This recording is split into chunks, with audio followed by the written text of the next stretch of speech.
Assalamualaikum, selamat pagi anak-anak. Waalaikumsalam, selamat pagi Waalaikumsalam, Bu. selamat pagi Bu. Gimana kabarnya? Kalian sehat? Alhamdulillah sehat. Alhamdulillah sehat Bu. Oke, jadi sebelum kita mulai pembelajaran kali ini, alangkah baiknya kita dimulai dengan berdoa. Coba tolong Nabila bisa pimpin doanya terlebih dahulu. Baik teman-teman, sebelum kita memulai pelajaran hari ini, alangkah baiknya kita berdoa terlebih dahulu, berdoa sesuai kepercayaan masing-masing. Berdoa dimulai.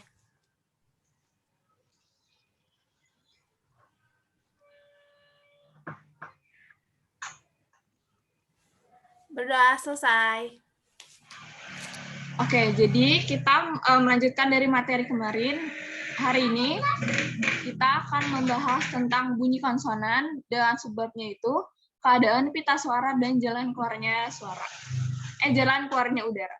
Jadi di sini Ibu mau ngejelasin dulu ya proses pembentukan bunyi.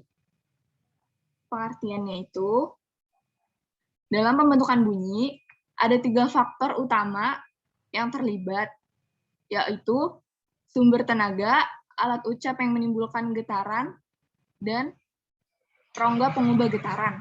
Proses pembentukan bunyi dimulai dengan memanfaatkan pernafasan sebagai sumber tenaganya.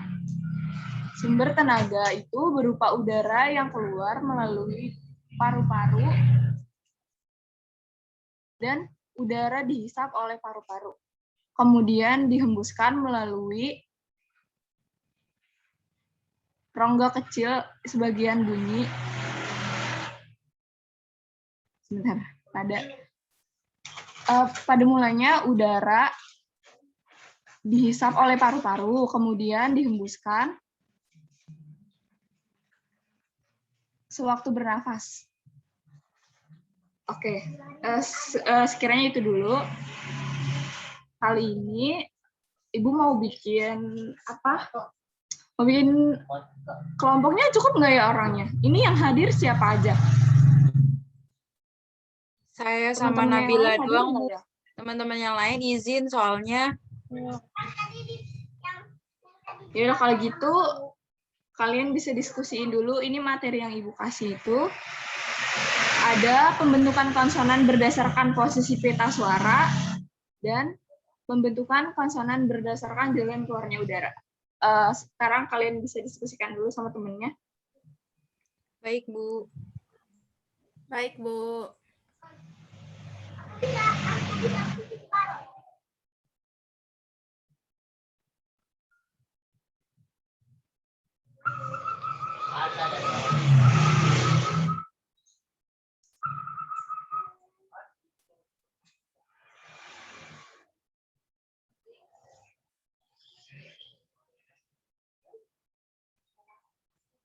Gimana?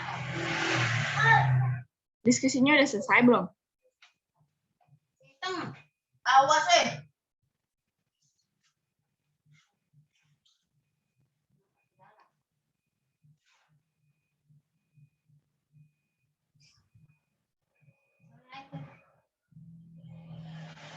Sudah Bu.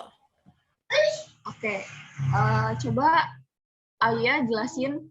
Kan kalian diskusi, kalian bisa dibagi dua kan? Coba kalian jelasin dulu yang pertamanya itu. Iya, saya akan menjelaskan tentang pembentukan konsonan berdasarkan posisi pita suara. Jadi pembentukan konsonan berdasarkan pita suara yaitu suara atau bergetarnya tidak pita suara konsonan dapat dibedakan atas konsonan bersuara dan konsonan tak bersuara. Konsonan bersuara yaitu konsonan yang terjadi jika udara yang keluar dari rongga ujaran turut menggentarkan pita suara. Konsonan yang dihasilkan adalah M, B, V, N, D, R, J, dan G. Itu Bu, sepengetahuan saya.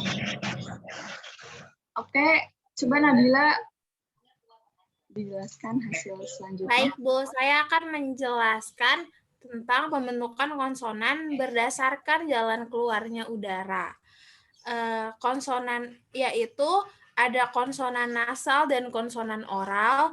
Lalu ada konsonan nasal yang mana konsonan nasal itu adalah konsonan yang terjadi jika udara keluar melalui rongga hidung. Konsonan yang dihasilkan adalah M dan N.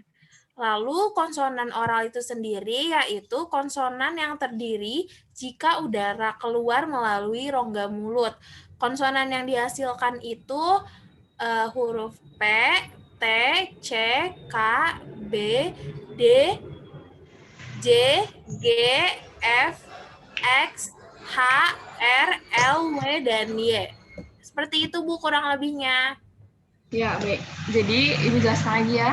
Konsonan itu terbagi atas dua, konsonan nasal dan konsonan oral. Nah, konsonan pun ada konsonan hambat lutut bilabial, konsonan hambat lutut apikodental, konsonan nasal bilabial, dan konsonan nasal apikoalveolar. Sekarang Ibu akan menjelaskan tentang realisasi dan problematika bunyi bahasa. Pengaruh-pengaruh bunyi bahasa itu menyangkut dua, yaitu pengaruh bunyi bahasa dan pemengaruh bunyi bahasa. Pengaruh bunyi bahasa itu muncul sebagai akibat proses asimilasi, sedangkan pemengaruh bunyi bahasa itu merupakan tempat artikulasi yang mempengaruhi bunyi yang disebut artikulasi penyerta atau artikulasi sekunder dan artikulasi primer. Gimana, kalian udah paham atau belum? Alhamdulillah paham, Bu. Alhamdulillah paham, Ibu. Mungkin kalau sudah paham, kita akhiri pembelajaran kali ini. Kurang lebihnya mohon maaf. Wassalamualaikum warahmatullahi wabarakatuh. Jangan lupa dipimpin doa dulu ya.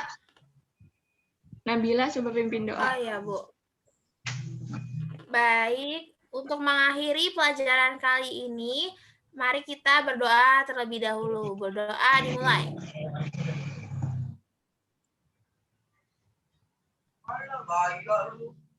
Berdoa selesai.